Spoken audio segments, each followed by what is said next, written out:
എല്ലാവർക്കും welcome back to Chinnus cherry picks. ഇന്ന് 5 മിനിറ്റിൽ തയ്യാറാക്കാവുന്ന ഒരു ബ്രേക്ക്ഫാസ്റ്റ് കറിയാണ് നമ്മുടെ ഷെഫ് പിള്ള വെജിറ്റേറിയൻസിന്റെ സ്വർഗം എന്ന് വിശേഷിപ്പിച്ച പൊട്ടാറ്റോ ബീൻ സ്റ്റൂ ആണ്. പക്ഷെ നമ്മളിത് 5 മിനിറ്റിലാണ് തയ്യാറാക്കി എടുക്കുന്നത്. നമ്മളിതിൽ തേങ്ങാപ്പാലൊന്നും യൂസ് ചെയ്യുന്നില്ല.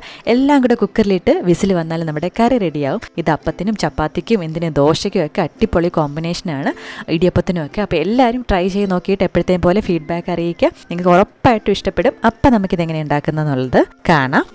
അപ്പോൾ അതിനായിട്ട് ഞാനിവിടെ 3 ചെറിയ പൊട്ടാറ്റോയും 1 പിടി ബീൻസും 1 വലിയ സവോള എടുത്തിട്ടുണ്ട്.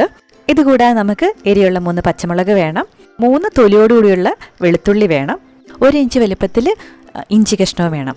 നമ്മളിതെല്ലാം റെസ്റ്റോറൻറ്റിലെ പോലെ തന്നെ നീളത്തിലാണ് അരിഞ്ഞെടുത്തിരിക്കുന്നത്. ഇഞ്ചിയും നീളത്തിൽ അരിഞ്ഞെടുത്തിട്ടുണ്ട്. വെളുത്തുള്ളി മാത്രം നമ്മൾ തൊലിയോടുകൂടി തന്നെ ഒന്ന് ചതച്ചെടുത്തിട്ടുണ്ട്. നൈഫ് വെച്ചിട്ട് ഒന്ന് ജസ്റ്റ് പ്രസ് ചെയ്താൽ ചതഞ്ഞ് കിട്ടും. വളരെ ടേസ്റ്റി ആയിട്ടുള്ള ഈ കറിയും നമ്മൾ കുക്കറിൽ തന്നെയാണ് തയ്യാറാക്കുന്നത്. കുക്കറിലേക്ക് നമുക്ക് എണ്ണ ഒഴിച്ചു കൊടുക്കാം.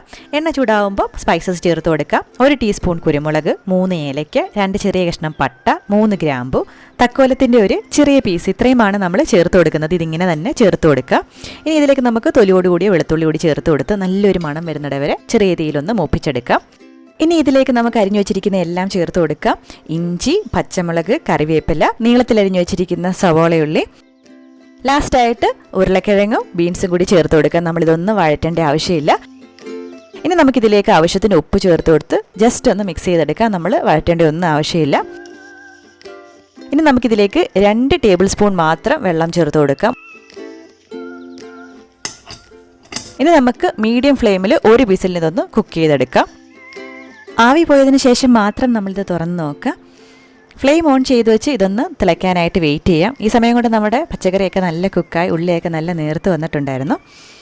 അപ്പോൾ ജസ്റ്റ് ഒന്ന് തിളയ്ക്കാൻ തുടങ്ങുമ്പോൾ നമുക്കിതിലേക്ക് 1/4 ടീസ്പൂൺ മല്ലിപ്പൊടിയും 1 നുള്ള് ഗരം മസാലയും ചേർത്ത് കൊടുക്കാം. ഇത് രണ്ടും ഓപ്ഷണലാണ്, എങ്കിലും ചേർത്ത് കൊടുക്കുമ്പോൾ ഒരു പ്രത്യേക ടേസ്റ്റാണ്.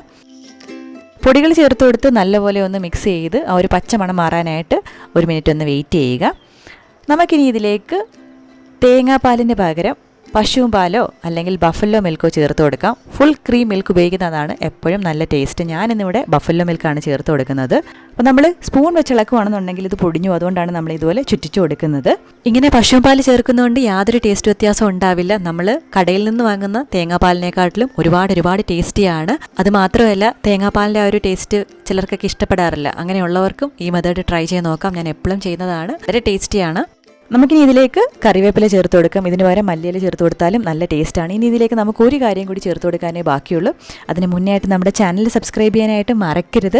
അതുപോലെ തന്നെ നമ്മുടെ വീഡിയോസ് ഇഷ്ടമാവുന്നുണ്ടെങ്കിൽ കമൻറ്റ് ചെയ്ത് അറിയിക്കുക. നിങ്ങളുടെ പ്രോത്സാഹനമാണ് എൻ്റെ എപ്പോഴത്തെയും സപ്പോർട്ട്. അപ്പോൾ ലാസ്റ്റായിട്ട് നമുക്കിതിലേക്ക് നെയ്യ് ചേർത്ത് കൊടുക്കാം.